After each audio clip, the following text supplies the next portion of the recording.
एका शहरात एक कुटुंब राहत होते. त्या कुटुंबात एक मुलगा आणि त्याचे आईवडील राहत होते.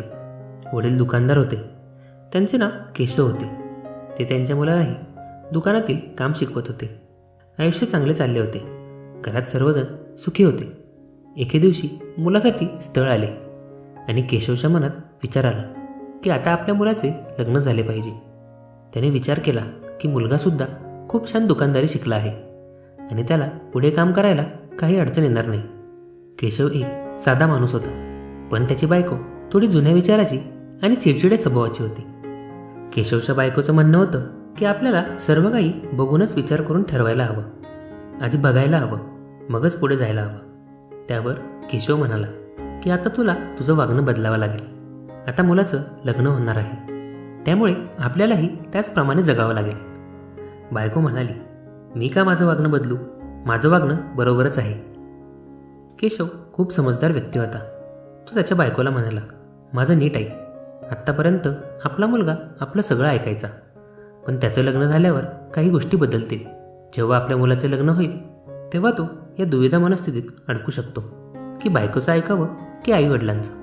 जर त्याने आपलं ऐकलं तर त्याच्या बायकोला वाईट वाटेल, आणि जर त्याने पत्नीचं ऐकलं तर तुला वाईट वाटेल, आणि ही समस्या नेहमीच राहील. जर तुला तुझ्या मुलाचे सुख हवे असेल तर तुला आता तुझा चिडचिडा आणि हट्टी स्वभाव सोडावा लागेल. आपल्या मुलाच्या लग्नानंतर जर काही कारणास्तव तुझी एखादी गोष्ट ऐकली नाही तर तू लगेच राग मानायचा नाही.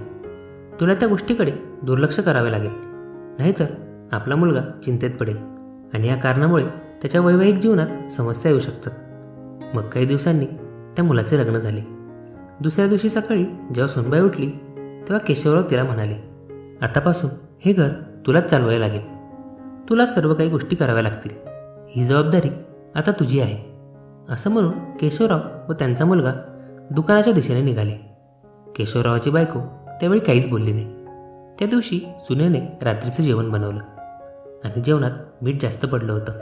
जेव्हा केशवराव आणि त्याचा मुलगा दुकानातून परत आले आणि ते जेव्हा जेवायला बसले तेव्हा पहिला घास केशवरावांनी खाल्ला.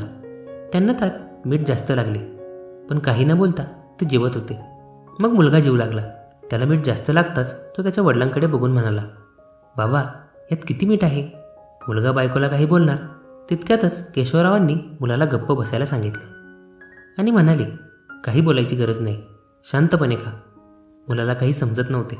त्यानंतर केशवरावाच्या बायकोने जेवण केल्यावर तीही काहीतरी बोलणार होती. केशवरावांनी तिलाही काही बोलण्यास नकार दिला. जेवण झाल्यावर सर्वजण उठले आणि केशवराव फिरण्यासाठी बाहेर पडले. तोवर त्यांचा मुलगाही त्यांच्या मागे गेला आणि तो वडिलांना म्हणू लागला की आज तुम्ही इतके खारट अन्न का खाल्ले? यावर केशवराव म्हणाले की तू पण विचार कर, जर तुझ्या बायकोला सगळ्यांसमोर बोलून तिच्या बनवलेल्या जेवणात खोट काढली असती तर तिला किती वाईट वाटले असते. घाईघाईमध्ये झाली असेल तिच्याकडून चूक, आणि तुला तिला काही बोलायचं जरी असेल तर तू तिला ते एकांतात समजून सांग, तेव्हा तिला वाईट वाटणार नाही. आणि बेटा, ती तुझी बायको आहे. ती तिचं घरदार सोडून या घरात आली आहे. ते फक्त तुझ्या भरोशावर. तू तिला साथ दिली नाहीस तर कोण साथ देणार?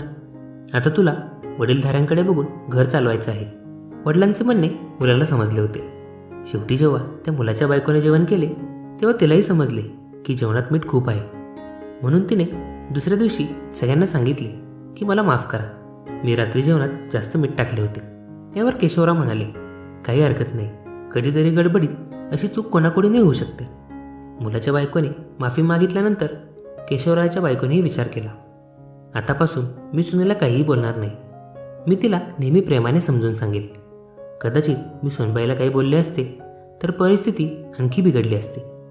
त्यानंतर केशवरावाच्या पत्नीचाही चिडचिडा स्वभाव सुधारला आणि सगळे गुण्यागोविंदाने राहू लागले. मंडळी, कशी वाटली मग कथा? तुम्हाला जर कथा आवडली असेल तर व्हिडिओला लाईक आणि चॅनलला सबस्क्राईब करा. ऐकत रहा मनाचे बोल.